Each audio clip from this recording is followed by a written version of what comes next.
ilaw dami. Pag nakita mo yung plastic sa dami, may matitita sa maliit na ilaw. At ilabas mo dito at lalagay mo yung malaki na charger mo. At may ilaw. May ilaw tayo. Tawag dito lang. At bayong paas mo dito, madami. Ito na po kayo. O, diba? May dami. Pwede nyo ito gamitin sa young out. Lagay mo ito sa van, sa charger van. At gamitin mo pa ito.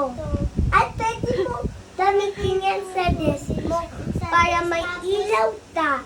Gamitin mo ito sa bahay nyo. At bibigyan mo ito kung saan. Okay. Lalagay na natin ito dito. Lalagay na po natin.